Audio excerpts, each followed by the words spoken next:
Everyone always says we got to get back up, right? We have to get back up. And that's true.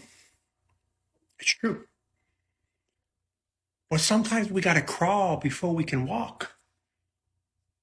Sometimes we got to doubt before we can believe. Sometimes we got to want to give up before we can rise up. Sometimes we got to be peeled to the floor. Peeled to the floor before we can soar. You have so much power with the words that come out of your mouth and with the actions that you take. The ability to lift up another human is a very real thing. The ability to tear down another human is a very real thing.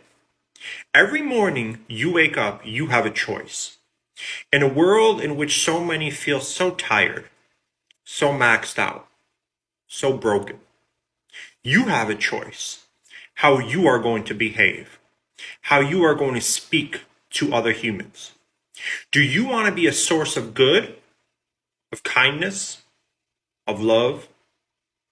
Or do you want to be a source of additional pain? You have a choice. Choose wisely. Don't ever, ever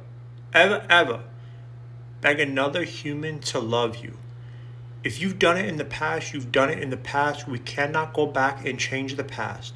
But in the present moment and moving forward in your future days, don't ever do that again. My goodness, you are worth so much more. I was once that man when the thought of hope would do nothing but fill me with rage. Think about those words. I was once that man when the thought of hope would do nothing but fill me with rage. I didn't want to hear about hope. If somebody was trying to talk to me about hope, I didn't believe in hope. In fact, hope would do nothing but fill me with rage. Do not talk to me about hope as my wife is dying. Do not talk to me about hope after my wife died. Not all men have the ability to adore a woman. Do you know why? Because not all men like women. I'm talking about straight men here, straight men. They like them physically, but they don't actually like women. They don't have the ability to be with a woman and to think to themselves, my God, she is amazing. They don't have the ability to be with a woman and to think to themselves, I am so lucky. I can't believe she is mine. They don't have the ability to be with a woman and to think to themselves, I'm a grown-ass man, and this woman makes me weak at the knees. Not all men have that ability to adore a woman, because not all men actually like women beyond the physical.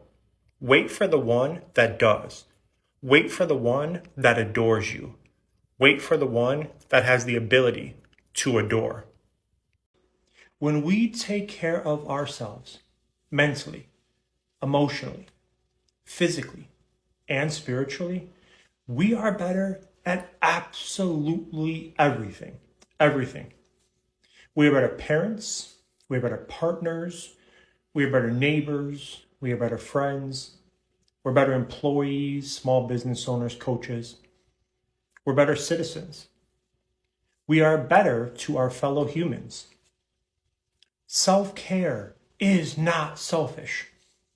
Making yourself a priority in your own life is not selfish. Even if you have been programmed to believe it is so, it's not. They deserve a better you, and you deserve a better you. I want to read this piece that I wrote to y'all. Something weird happened along the way. I began to enjoy the sun more because of the darkness. I felt the joys of laughter more because of the sadness. I was more present when present in the company of those that I enjoyed because of the quietness. And I cherished love more because of its absence. When I say that I was broken, that is my truth. When I acknowledge my pain, my survival, and my always evolving healing, that is my power. Hope is always there, even when it cannot be seen or felt or identified. Hope is always there. I don't talk about hope because I've always been hopeful, but rather because I was hopeless for so damn long. I want you out there, I want you to hold on. Hold on until you find your hope. I can still remember staring in the mirror as my eyes filled with tears, and then the tears pouring down my face, literally leaving me in a puddle of my own brokenness. I can remember staring in the mirror, feeling like the most broken human in the history of broken humans. I can still remember in those moments thinking to myself, and nobody is here to witness this pain.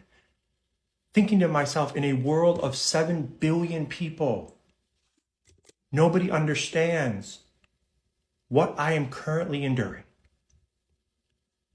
The truth is, nobody is going to fully understand your particular type of pain. They may not see how hard you fought to survive after being through hell, when perhaps and most likely the last thing you wanted to do was survive. They may not see how hard it was for you to be in the existing again phase, where you're not living again, but you realize you're going to survive and you don't know what to do with this now because you're completely lost. They may not see the effort that you put in when you actually decide you want to live again and you attempt to rebuild, but it's not a linear process and you keep getting knocked back down. One of the worst parts of walking through hell on earth is the feeling that you're doing it all alone. The feeling that you're in the bathroom staring at the mirror, sobbing, and nobody sees your pain. The feeling of being broken on the floor, like you will never, ever, ever be able to get back up and nobody sees your pain. The feeling of eventually trying to rebuild and find happiness and find life again, and nobody sees your effort. Which is why it becomes even more important for you to see your own effort. The effort it took to survive, the effort it took to exist, the effort it took and is still taking to rebuild. You have to validate your own pain, your own courage, and the fact that no matter what happens, you somehow, some way, keep getting back up.